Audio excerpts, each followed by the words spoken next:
Bismillahirrahmanirrahim. Assalamualaikum warahmatullahi wabarakatuh.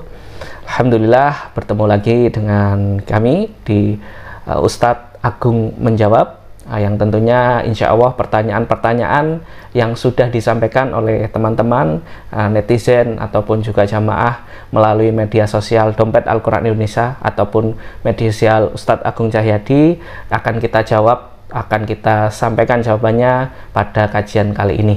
Oke, selanjutnya lanjut di pertanyaan selanjutnya, itu terkait bolehkah daging hewan kurban ini diberikan kepada non-muslim penerimanya? Bismillahirrahmanirrahim. Jadi memang untuk kurban sebagai ibadah itu ada aturan khas ya, kait dengan hewannya, jenisnya, sifatnya, waktu laksana, juga distribusinya. Nah, untuk distribusi ini ada dua dasar ya. Yang pertama, Nabi mengatakan kepada para pekurban, kulu wattahiru watimu, makan kalian, sebagian simpan, sebagian bagian dalam bentuk makanan. Yang kedua ada ayat Quran surat yang ke-2236 Al-Had, karena Allah katakan fa idza wajabat junub fakulu minhu wa'atim. Kalau hewan yang engkau sembelih sudah mati, jatuh mati, maka makanlah bagian dan sebagian bagikan. Nah, untuk membagian tentunya pun sasarannya. Sasaran korban itu para ulama mengatakan boleh dalam bentuk sedekah dan hadiah. Kalau sedekah berarti khusus orang miskin. Kalau hadiah boleh orang kaya, termasuk boleh non muslim yang non harbi. Jadi kalau muslim yang non muslim dia nggak harbi, nggak suka memusuhi Islam, biasa-biasa saja, itu boleh dapatkan bagian dari korban itu. Nah, jadi sekali lagi boleh daging korban itu diberikan dan non muslim karena ini bentuknya hadiah, dan hadiah itu boleh orang kaya, termasuk boleh non muslim selama non muslim itu tetap non muslim yang bukan harbi, bukan orang yang memerangi Islam. Kan banyak saudara kita non muslim baik dan kita itu boleh mendapatkan bagian dari korban itu. Kalau pengkurbannya misal ini kurban kemudian dia tidak merasakan dagingnya, artinya 100% diberikan kepada... Boleh. Jadi perintah kepada pengkurban untuk makan itu bukan perintah wajib. Kalau dia semua diserahkan, silahkan. Dia kalau ngambil, dia paling berat untuk milih. Jadi pengkurban itu kalau menitipkan amanah kepada panitia, saya tolong dipilihkan pahanya. Dia harus dipastikan. Karena dia paling hak memilih. Tapi kalau dia sudah ambil, berarti diserahkan panitia untuk sarankan kepada siapa saja. Boleh untuk sedekah dan boleh untuk hadiah. Oke. Berarti ini ya bisa bebas ya, bisa. Bebas. Dan pembagiannya tidak ada harus hari waktu kurban ya. Waktu kurban ada 4 hari ya. Tanggal 10 setelah sholat Id. Tasyrik ketiga-tiganya berakhir nanti sebelum maghrib tanggal 13 Dzulhijjah, 4 hari. Pastikan penyembelihannya di waktu, dan distribusinya boleh setelah itu. Iya, artinya distribusi itu fleksibel ya, yang penting saat sembelihnya. Benar, penyembelihannya di waktunya itu. Iya, Ustaz. Nah, terus termasuk hewan yang disembelih ini apakah harus jantan? Nah, itu juga parameter hewan. Benar. Jadi lagi untuk hewan kurban itu sepakati ulama dan akan perintah Nabi, yaitu ada 3 jenis kurban hewan. Unta dengan segala jenis untanya, sapi termasuk kerbau ya, karena spesiesnya, dan kambing dengan segala jenis kambingnya. Untuk hewan ini cuma ada aturannya. Pertama, kata Nabi harus musinnah, berumur. Umurnya itu kalau unta 5 tahun, sapi 2 tahun, kambing 1 tahun. Kecuali kambingnya jenisnya domba, boleh 6 bulan. Boleh 6 bulan. Kemudian ini nggak boleh ada catat. Ada 4 catat yang Nabi sebutkan: nggak boleh buta salah satu matanya, nggak boleh pincang salah satu kakinya, nggak boleh kurus, nggak boleh sakit. Maka kalau dibeli hewan itu pasti kan suruh jalan, kalau jalan pincang nggak boleh. Tapi kalau cacat ini muncul setelah kita pelihara boleh. Misalnya kita beli sehat-sehat, kalau pelihara ternyata resiko ya. Ada resiko tabrakan, maka boleh. Itu boleh. Apalagi mungkin cuma satu-satunya. Kalau jenisnya bebas, boleh yang jantan, boleh yang betina, asal tadi umurnya aturan, nggak cacat 4 tadi. Jenis kambing, sapi, betina, kambing jantan, unta betina, boleh sekarang. Maka itu dalam aturan penyembelihan korban ini atau akikah sama. Itu kalau jenisnya betina, Iya. Kok tiba-tiba kita sembelih ada anaknya termasuk harus dibagikan.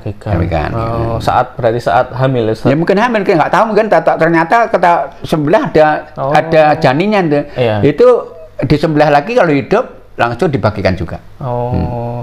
Iya Ustaz. Berarti ini ya ilmunya bukan hanya untuk umum tapi ya untuk peternak juga ya. Benar. Cuman kalau di Indonesia kan ada aturan. Iya. Di Indonesia itu aturannya tidak boleh menyembelih hewan yang masih produktif. Itu aturan negara saja. Iya. Islam nggak mengatur. Akhirnya banyak yang dipilih jantan ya. Benar ya. Ya biar terus lestari ya. Benar. Ya budidaya ini peternakannya. Oke, alhamdulillah terjawab sudah ya terkait pertanyaan ini, pembagian daging kurban apakah harus hanya orang muslim atau non muslim, tadi ya sudah terjawab. Nah ini niatnya mau sedekah atau hadiah ya. Kalau hadiah insya Allah tidak bermasalah ya, terutama pada saudara kita non muslim yang tidak memusuhi Islam seperti itu. Nah mungkin terkait ini Ustaz, nah misal contoh produk ini Ustaz, terkait kurban kemudian dijadikan kemasan seperti ini, nah menurut Islam seperti apa Ustaz? Jadi sekali lagi distribusi daging kurban itu tidak harus di waktunya ya. Karena mungkin kalau di waktunya justru terlalu banyak, kalau dibagikan itu akan kebanyakan orang itu ya. Maka boleh kemudian dikalengkan misalnya tapi tetap penyembelihannya harus di waktunya dan siar korban itu disaksikan. Maka kalau kita menyerahkan mungkin pengkalengan ini di perusahaan, sembelihannya harus kita saksikan. Nggak boleh sembelihan juga dilakukan di perusahaan itu, nggak disaksikan. Karena kesaksian itu, maka nggak masalah dikalengkan ini, cuman pastikan membaginya nggak melewati Id berikutnya. Dibagi sebelum itu. Jadi dalam waktu setahun itu sudah distribusikan semuanya. Lebih cepat lebih bagus. Alhamdulillah. Justru mungkin kalau seperti ini lebih rata tadi. Benar, manfaat. Karena mungkin di daerah-daerah yang terpencil nggak ada kurban, yang kita nggak bisa menjangkaunya kalau waktu beberapa bulan kemudian bisa jadi. Lalu belum tercover, nggak sampai ke kita. Ada orang miskin butuh ternyata, maka itu bisa dialokasikan untuk mereka itu. Nah ya di sini juga Diki menyediakan kurban sapi ya, yang nanti disembelih di hari tasyrik, dan juga kemudian dibentuk kemasan kaleng, rendang dan juga kornet. Nah bagi Bapak Ibu yang mungkin berminat, tertarik, artinya kurban kita bisa bermanfaat dalam jangka waktu yang lebih panjang gitu ya, daripada hari tasyrik di waktu hari tasyrik itu saja, tapi bisa di luar hari tasyrik itu saja itu juga gitu ya. Itu jika berminat silakan menghubungi hotline kami di 0813 8500 2300. Mungkin saya tambah, di antara pesan Nabi itu kulu wadahiru, makan dan simpan, berarti boleh disimpan. Dahir. Maka bisa jadi pengkorban itu memesan bagian hewan korbannya, dagingnya, tapi nggak dimakan untuk itu. Saya pesan jadi kornet kan, dan nanti kasih kornet, bisa jadi begitu kan, bisa begitu. Jadi karena pengkorban itu boleh memilih dari bagian, boleh dalam bentuk mungkin kornet, nggak masalah. Ustaz. Kalau ini Ustaz, kalau misal korbannya itu misal ini Ustaz ya, walaupun juga jarang, dia pengen semua dagingnya untuk dia Ustaz, untuk nggak ingin yang dibagikan ke namanya kurban. Beda ya, sebelah untuk diri sendiri, tapi nggak masalah untuk keluarganya. Mungkin keluarganya ada saudaranya miskin, ponakannya miskin, masa diambil semuanya.